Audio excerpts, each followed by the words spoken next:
This is going to be a video response to a question that I was asked on a forum I'm a member of, specifically the Usual Suspect Network forum.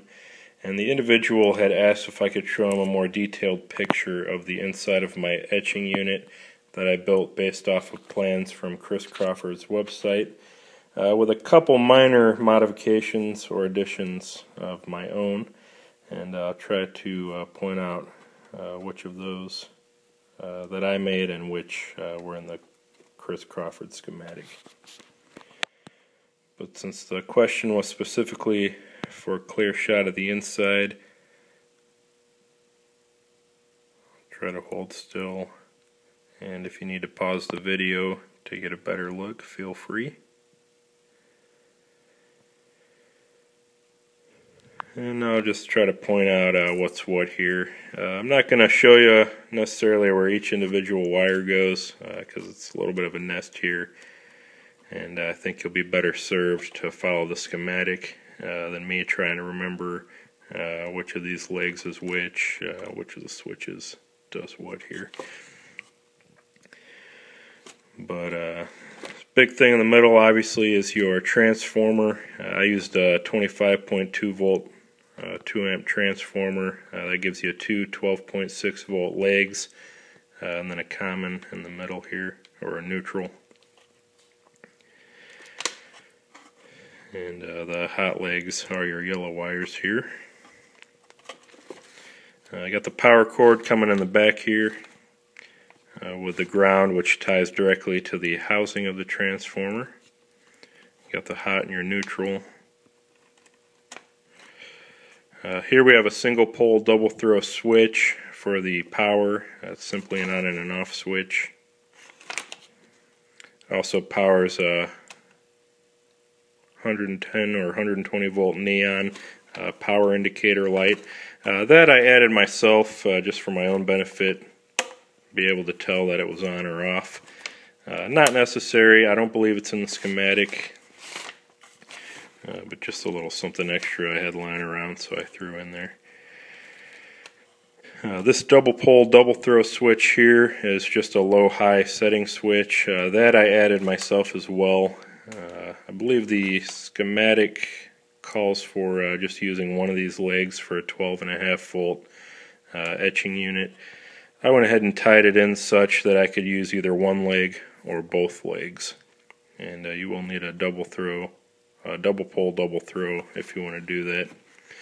And what that gives me, as I said, is a low setting, which is just 12.6 or one leg of the transformer, or it ties into both legs for a 25.2 volt high setting.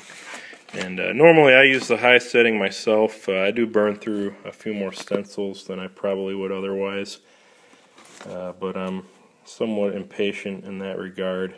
And the lower setting, it's a little bit slower than I wanted it to be. It will be adequate though for most etching purposes. Personally, I like having the option there, but that'll be your call. The second double pole double throw switch simply swaps back and forth between AC and DC, or darkening and etching. And that ties into this bridge rectifier, which allows you to go back and forth from AC to DC. Here's your terminals for your etch pad and your ground clip. That ties into the same double pole, double throw switch, obviously.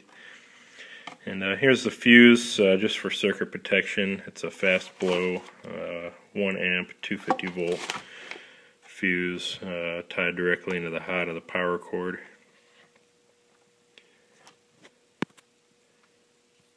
And I would recommend having some sort of protection there if you were to get a power surge. You wouldn't want to burn up your transformer or anything else there. So there's a little more detailed look for you. Hopefully answers most of your questions. If you want, you can ignore this switch and just blank off one of these legs if you just want to use a low setting or 12.5 volts. Or you could tie both legs in for a high setting if you would prefer.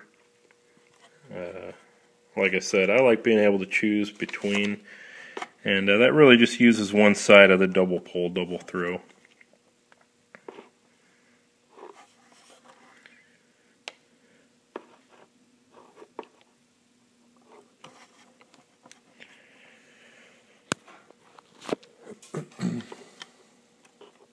And I think I'm telling you correctly that these are the hot legs. But your transformer package should specify which colors are which. And the color wires here are really of no significance. They're just spare wires I had laying around. So don't pay too much attention to that. As you can see, I did put a heat sink on my bridge rectifier. This does get fairly hot when power is applied, and it's probably not completely necessary. If you just had that kind of hanging in the air, you'd probably be alright. Personally, I like to dissipate the heat if possible, so I had a couple extra heat sinks off of an old television lying around. I went ahead and used that. As you can see in the bottom there, that's just where I mounted everything. That black screw is the heat sink, the 2 screws is the transformer. All the switches and contacts or terminals mounted to the front, fuse and power cord to the back, and really not much more to it than that.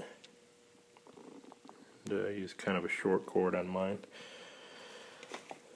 So, like I said, hopefully that answers any questions you have. If I can be of any further help or assistance, just shoot me an email or leave a comment in this video. And hopefully that helps you out. Thanks for watching.